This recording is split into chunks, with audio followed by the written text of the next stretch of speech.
पिता की दर्द भरी कहानी से सीखिए, आखिर अच्छे लोगों के साथ ही बुरा क्यों होता है। नमस्कार मित्रों, दर्पण ज्ञान गंगा यूट्यूब चैनल में आपका फिर से स्वागत है। प्रिय दर्शकों, आज की वीडियो आपके लिए बहुत कुछ सिखाने वाली है।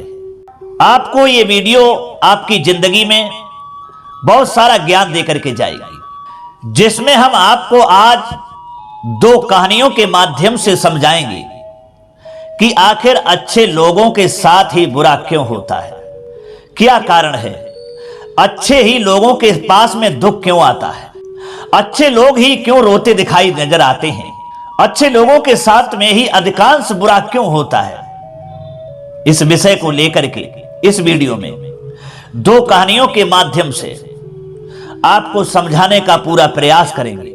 आपसे निवेदन है कि आप हमारी इन दो कहानियों के लिए ध्यान पूर्वक सुनना।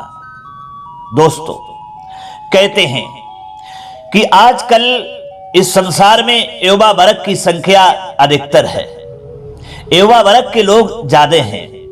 कहते हैं हर युवा के लिए अपना जीवन जीने के लिए अपने बड़े बूढ़ों से ज्ञान प्राप्त करना चाहिए, उनसे सीख लेना चाहिए और बिना सोचे समझे, बिना किसी के बारे में जाने किसी को भला बुरा नहीं कहना चाहिए। हम क्या करते हैं, इस संसार में बहुत सारी चीजों को देखते हैं और उन चीजों के बारे में बगैर जाने हुए उसे अच्छा बता देते हैं, कभी बुरा बता देते हैं। लेकिन हमें ऐसा नहीं करना चाहिए। कभी कभी ऐसा होता है कि आंखों का देखा हुआ भी असत्य होता है, झूठ होता है। अब दोस्तों, ये सारी चीजें जानने के लिए हमें क्या करना है, हमें अपने बड़े बूढ़ों की, बुजुर्गों की संगत करनी है। हमारे जो दादा दादी हैं, नाना नानी हैं, हर युवा वर्ग के लिए अपने दादा दादी और नाना नानी के पास बैठना चाहिए, अपने बड़े बूढ़ों के साथ बैठना चाहिए। आपके परिवार में जो भी बुजुर्ग हैं उनके पास बैठना चाहिए और उनसे हमें अनेक तरह की और अनेक तरह का ज्ञान प्राप्त करना चाहिए। लेकिन दर्शकों, आजकल ऐसा होता नहीं है। आजकल आप किसी भी युवा को देख लें, किसी भी नौजवान को देख लें, उसके पास ना तो अपने बड़े बूढ़ों के पास बैठने का टाइम है, ना अपने दादा दादी अर्थात नाना नानी के पास में बैठने का समय है। अगर उनके पास बैठने की बात आती है तो कहता है कि मेरे पास समय नहीं है जो मैं उनके साथ में बैठ सकूं, उनसे ज्ञान प्राप्त कर सकूं। हाँ, अगर किसी भी युवा के पास में समय है तो उसे मोबाइल देखने के लिए समय है, उसे अपने दोस्तों में बैठने के लिए, गप्पे सप्पे लड़ाने के लिए समय है। कोई भी युवा वर्ग को आप देखें, हर कोई मोबाइल में ही मस्त है। मोबाइल देखने अर्थात उसको चलाने में बहुत समय है और अपने दोस्तों में बैठने के लिए समय है। जरा विचार करिए, दोस्त आपको क्या सिखा सकते हैं? जितना दोस्त जानता होगा उतना ही तो सिखा पाएगा, क्योंकि वो दोस्त आपकी उम्र का है। हो सकता है वो आपसे भी ज्यादा नॉलेज ना रखता हो। आजकल के दोस्त तो ऐसे ही हैं, अधिकांश उल्टे सीधे बुरे कर्मों में तल्लीन रहते हैं। जुआ खेलना, शराब पीना, चोरी करना, बेईमानी करना और इन्हीं बुरे कार्यों में लवलीन रहते हैं। कहने का मतलब है कि आपके दोस्त आपको नकारात्मक ऊर्जा प्रदान करने के अलावा और कुछ दे नहीं सकते, क्योंकि वो दोस्त तो यही चाहता है कि जैसा मैं हूं वैसा तुम हो जाइए। अच्छी बातें उसके पास नहीं है तो वो अच्छी बातें आपको क्या सिखाएगा? जब खुद ही वो गलत कर्म कर रहा है, जब खुद ही गलत रास्ते पर भटक रहा है, तो वो आपको अच्छे रास्ते पर कैसे ला सकता है? कदापि नहीं ला सकता। इसीलिए तो कहा है कि जो हमें ज्ञान, जो हमें सीख अपने बुजुर्गों से प्राप्त हो सकती है, अपने बड़े बूढ़ों से मिल सकती है, वो ना तो मोबाइल से मिल सकती है और ना किसी हमारे युवा वर्ग के साथी से मिल सकती है। हमारा दोस्त कितना भी खास क्यों ना हो, लेकिन वो हमारे लिए जीवन जीने का ज्ञान प्राप्त नहीं करा सकता। इसलिए दोस्तों, कहते हैं कि अपने जीवन को यदि सुंदर बनाना है तो बड़े बूढ़ों की संगत करिए, उनके पास बैठिए और उनसे ज्ञान प्राप्त कीजिए। जो हमारे बुजुर्ग लोग कम शब्दों में, कम समय में जो हमें ज्ञान प्राप्त करा सकते हैं, जीवन जीने की कला बता सकते हैं, वो ना तो मोबाइल बता सकता है और ना हमारा कोई दोस्त हमें वो बता सकता है। क्योंकि बड़े बूढ़ों के पास में पूरी जिंदगी का अनुभव होता है कि अच्छा क्या होता है, बुरा क्या होता है, उन्हें सब मालूम होता है। वो हर परिस्थिति से गुजर चुके होते हैं क्योंकि वो बड़े बूढ़े होते हैं। बचपन, युवापन, जवानी तक सारे अच्छे बुरे कर्मों से गुजर चुके होते हैं, इसलिए उन्हें अधिकांश इस बारे में पता होता है कि अच्छा इस संसार में क्या है और बुरा क्या है। इसलिए युवा भाइयों से तो यही कहूंगा कि अधिकतर अपने बड़े बूढ़ों के पास में, बुजुर्गों के पास में बैठना सीखो। उनकी तरफ से आपको वो ज्ञान, वो सीख प्राप्त होगी जो आपको कहीं से प्राप्त हो ही नहीं सकती है, और आपका जीवन बहुत ही सुखमयी बन जाएगा। और दोस्तों, बात भी सत्य है, मैं आपसे यही कहूंगा। इस कहानी में आपको यह बताऊंगा कि आपका यह कर्तव्य नहीं है कि आप बगैर किसी के बारे में जाने उसके लिए अच्छा कहें या बुरा कहें। जब तक आप सही तरीका से दूसरे इंसान के बारे में जान ना लो, पहचान ना लो, तब तक उसके बारे में आपके लिए ना तो अच्छा कहने का अधिकार है और ना बुरा कहने का अधिकार है। तो दोस्तों, आइए इन सारी चीजों को, इन सारे सवालों को जानने के लिए मैं आपके लिए छोटी छोटी दो कहानी सुनाता हूं। पहली कहानी है, आप ध्यान से सुनना प्रिय दर्शकों। एक समय की बात है, एक पिता अपने युवा बेटा को लेकर के ट्रेन में यात्रा कर रहा था। उसका बेटा एक था, लगभग 24-25 साल का था।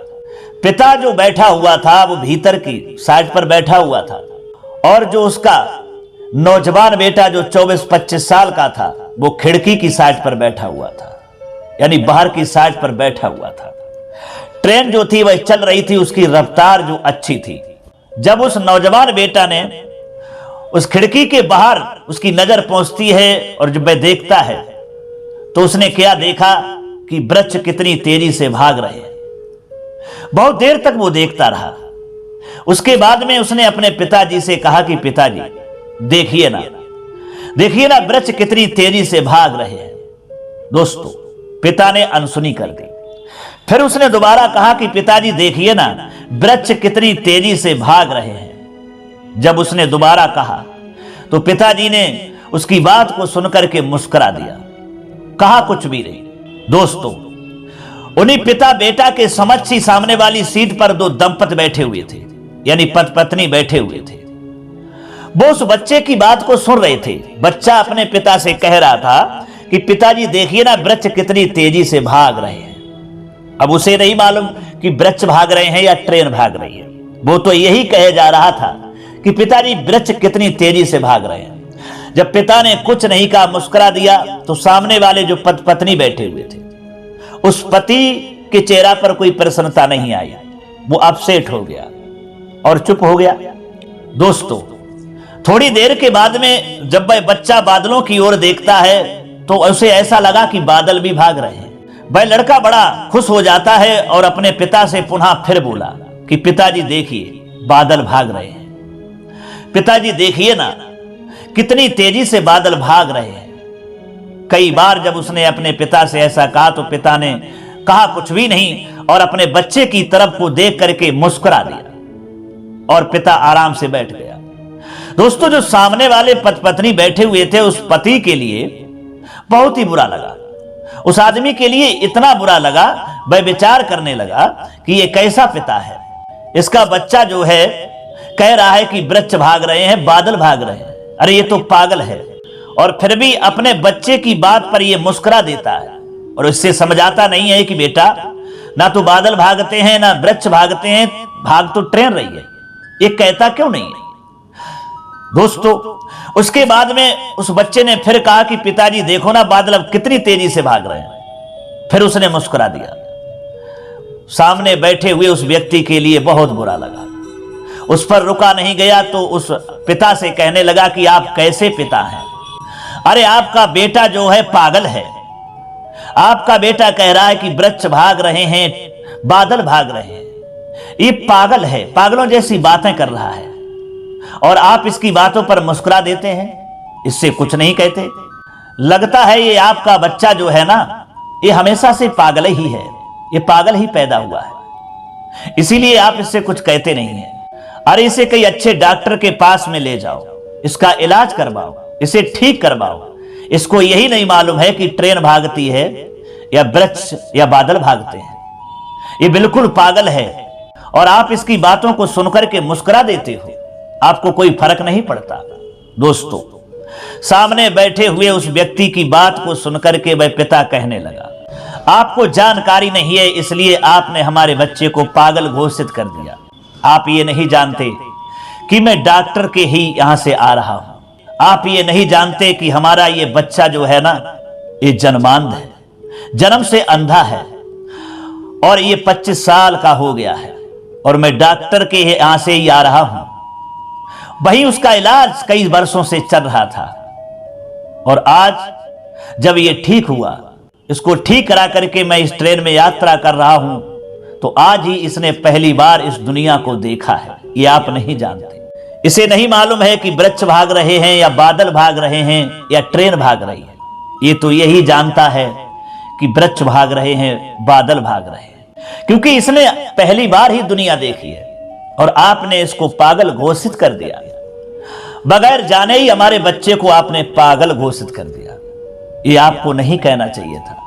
दोस्तों, उस पिता की, उस बच्चे की दुख भरी दास्तान को सुन करके वह जो सामने बैठा हुआ व्यक्ति था, वह पति पत्नी जो थे, बहुत ही लज्जित हो जाते हैं और शर्म महसूस करने लगते हैं। कुछ नहीं कहते, उस पिता से बस यही कहते हैं कि मुझसे भूल हो गई है, बगैर जाने हमने आपके बेटा को पागल घोषित कर दिया, मुझे माफ करना।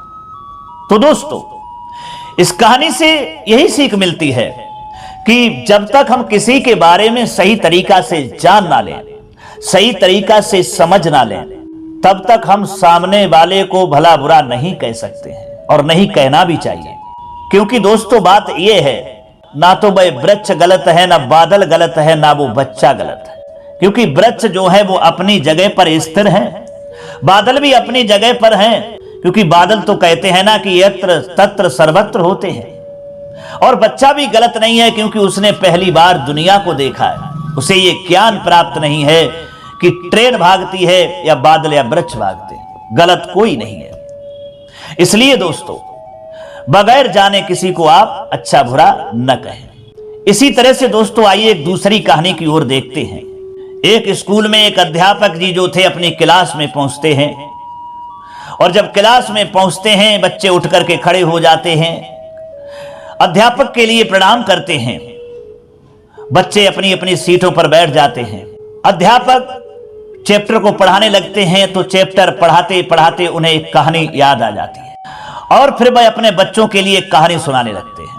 अध्यापक कहता है उन बच्चों से कि बच्चों, आइए, एक बहुत अच्छी कहानी याद आ गई है, वो हम तुम्हें सुना रहा हूं। यह कहानी तुम्हारे लिए बहुत कुछ सिखाएगी।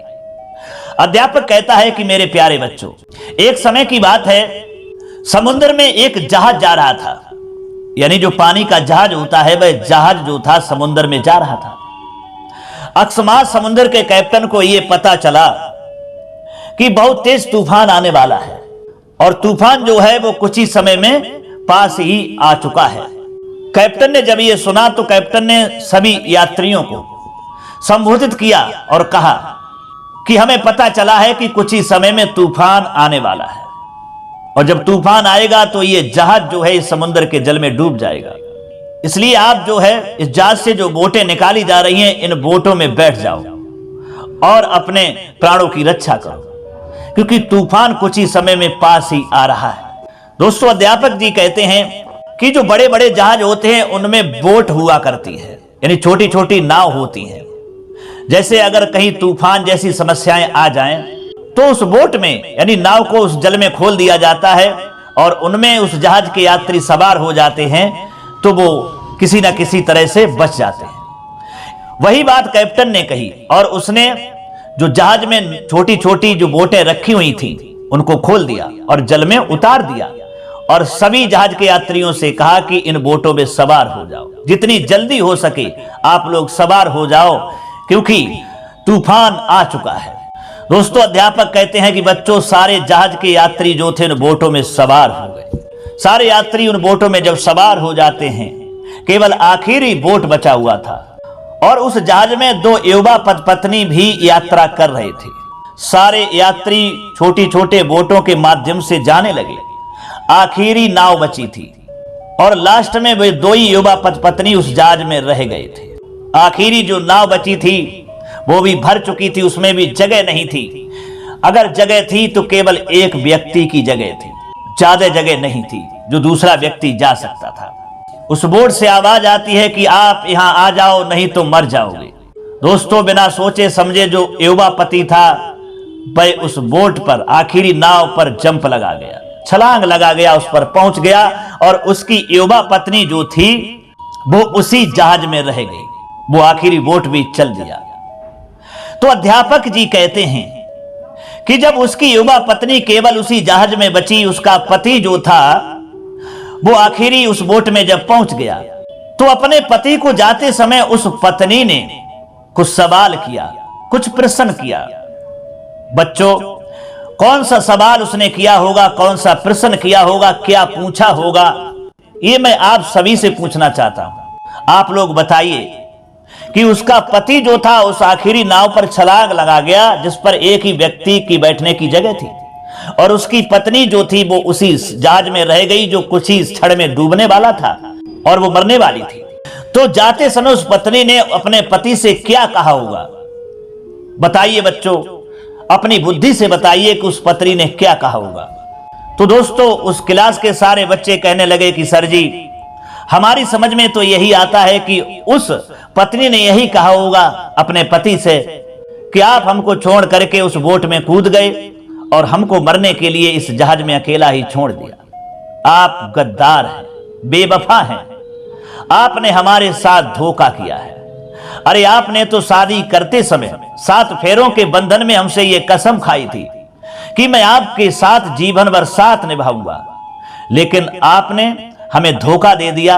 अपने प्राणों की रक्षा करने हेतु उस बोट में कूद गए और हमें मरने के लिए इसी जहाज में छोड़ दिया। सारे बच्चे बोले कि हे सर जी, यही कहा होगा। लेकिन दोस्तों, उस क्लास में एक बच्चा बैठा हुआ था, वह बिल्कुल मौन था, वह कुछ नहीं कह रहा था। उस अध्यापक की नजर उस बच्चे के ऊपर पहुंच जाती है। तब वह अध्यापक उस बच्चे के पास में जाकर के कहता है कि बेटा, तुम कैसे मौन धारण किए हुए हो?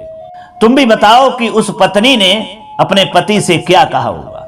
दोस्तों, तब वह बच्चा कहने लगा कि हे सर, मैं भी बताना तो चाहता हूं, लेकिन क्या करूं। इस क्लास के सारे तो बच्चे ये कह रहे हैं कि धोखेबाज है वो पति जो आप सुन रहे हैं, लेकिन मैं जो कहना चाहता हूं वो ये सारे क्लास के बच्चे नहीं कह रहे हैं। अध्यापक ने पूछा, बेटा बताइए, तुम्हारे दिमाग में क्या आ रहा है कि उस पत्नी ने क्या कहा होगा?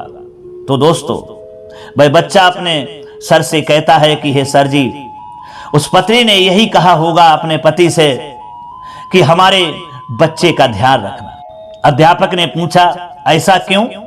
उस पत्नी ने ऐसा क्यों कहा होगा अपने पति से कि हमारे जाने के बाद मेरे बच्चे का ध्यान रखना? तो दोस्तों, वह बच्चा कहने लगा कि गुरुदेव, मैं जानता हूं, मुझे इसलिए पता है क्योंकि मैं भी एक बगैर मां का बेटा हूं। जब मेरी मां इस दुनिया को छोड़ करके जा रही थी तो मरते समय हमारे पिताजी का हाथ पकड़ करके और मेरा हाथ पकड़ करके मेरे पिता से उसने यही कहा था कि हमारे बच्चे का ध्यान रखना। क्योंकि गुरुदेव, इस संसार में किसी भी स्त्री के लिए, किसी भी मां के लिए अपनी औलाद से बढ़कर के कोई चीज नहीं होती है, कोई वस्तु नहीं होती है। दोस्तों, उस बच्चे का ये जवाब सुन करके वह क्लास अध्यापक जो थे उनकी आंखें नम हो गईं, बड़ा प्रसन्न हो गए, और उस क्लास के कुछ कुछ बच्चों की भी आंखें नम हो गईं, कुछ कुछ रोने लगे। इधर दोस्तों, जो पति उस नाव में कूदा था वो किसी तरह से बच जाता है और अपने घर आता है, क्योंकि उसकी एक छोटी सी बच्ची थी। वह घर पर आकर के अपनी छोटी सी बच्ची को संभालने लगता है, उसका पालन पोषण करने लगता है। धीरे धीरे इसी तरह से समय गुजरता गया। एक दिन उस पिता की बेटी जो थी नौजवान हो गई, विवाह के लायक हो गई। जब विवाह के योग्य हो गई तो उसने एक अच्छा सा घर और बर देख करके अपनी बेटी का विवाह कर दिया। बेटी की शादी हो जाती है धीरे धीरे कुछ समय के बाद में वह पिता भी खत्म हो गया, उसने भी अपने प्राण छोड़ दिए, अर्थात वो भी दुनिया को छोड़ करके चला गया। जब उसकी बेटी अपने पिता की मृत्यु पर घर पर आती है तो अपने पिता की मृत्यु को देख करके वह बहुत रोती है। उसके परिवार गांव वालों ने उसके पिता का अंतिम संस्कार किया।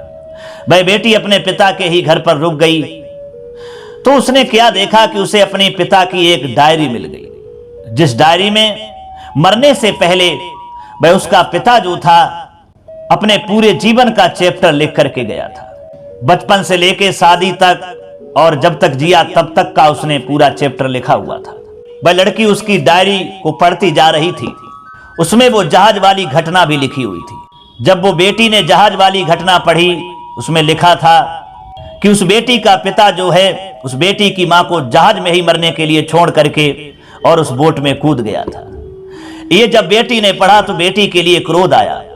उसने अपने पिता को धिक्कारा कि हमारे पिता ने हमारी मां के साथ में बहुत गलत किया था, हमारी मां को धोखा दिया था, जो मेरी मां को मरने के लिए उसी जहाज में छोड़ दिया और अपने प्राणों को बचा लिया। ये जब पढ़ा तो उस बेटी को बहुत गुस्सा आया। फिर बेटी और आगे जब बढ़ती है, आगे की जब घटना को पढ़ती है तो उसमें उस पति ने अपनी पत्नी के लिए लिखा हुआ था, क्योंकि दोस्तों उसकी पत्नी को जानलेवा बीमारी थी और कुछ ही समय में वो दुनिया से जाने वाली थी। उसने लिखा था कि जिस समय उसने अपनी पत्नी को उस जहाज में छोड़ दिया और स्वयं उस बोट में कूद गया, तब वह अपनी पत्नी से कह रहा था कि मरना तो मैं आपके साथ ही चाहता था, क्योंकि मैं आपको बहुत प्रेम करता हूं। आज आप यहां डूब रही हो, मरने के लिए जा रही हो, मेरा भी मन बहुत करता है कि मैं आपके साथ ही इस समुद्र में डूब जाऊं, क्योंकि मैं आपसे बहुत प्रेम करता हूं। लेकिन क्या करें, क्योंकि एक घर पर बच्ची है जो आपका ही रूप है, आपसे ही मुझे प्राप्त हुई है, उसको कौन संभालेगा, उसकी देखरेख कौन करेगा, और आप तो जाने वाले ही हैं, कुछ समय में ही मर जाएंगी, क्योंकि आपको जानलेवा बीमारी है और आपके बगैर उस बच्ची को कौन संभालेगा। इसलिए मैं अकेला ही तुमको छोड़ करके इस बोट में कूद गया, बिना सोचे समझे, हमें हो सके तो माफ कर देना। दोस्तों, जब लास्ट में ये दास्तान अपने पिता की, अपने मां की उस बेटी ने पढ़ी तो उसकी आंखों से आंसुओं की धारा बहने लगी और रोते रोते बेहोश हो गई। जो अपने पिता के लिए वह गलत कह रही थी कि हमारे पिता ने मां के साथ धोखा किया, जब उसने इस चैप्टर को पढ़ा तो वह अपने को धिक्कारती हुई, रोती हुई सोच रही है कि मैं अपने पिता के बारे में गलत सोच रही हूं, मेरा पिता गलत नहीं था। दोस्तों, यहां पर बात आती है कि ना तो वह पिता गलत था, ना वह उसकी मां गलत थी और ना वह बच्ची गलत थी। अपनी अपनी जगह पर सब सही थे। इसीलिए दोस्तों, इन दो कहानियों के माध्यम से आपको सीखने को मिलता है कि जब तक आप किसी के बारे में सही तरीका से जान ना लो, पहचान ना लो, तब तक आप ना तो उसके लिए अच्छा कहें और ना उसके लिए बुरा कहें। दोस्तों, यही कहानी जो है आपके लिए सिखाती है। हमें उम्मीद है ये कहानी आपके लिए जरूर अच्छी लगी होगी, पसंद आई होगी।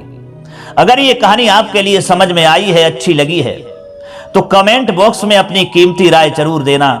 हो सके तो अपने दोस्तों के लिए भी शेयर करना, ताकि इस तरह की उनको भी जानकारी मिल पाए और वो भी अपने जीवन को सुंदर बना पाएं और वह भी बड़े बूढ़ों से अपने जीवन में जीने के लिए अनुभव प्राप्त कर पाएं। दोस्तों, अब क्षमा चाहते हैं, फिर मिलेंगे अगली वीडियो में किसी और चर्चा में। इतना समय देने के लिए आपके लिए धन्यवाद।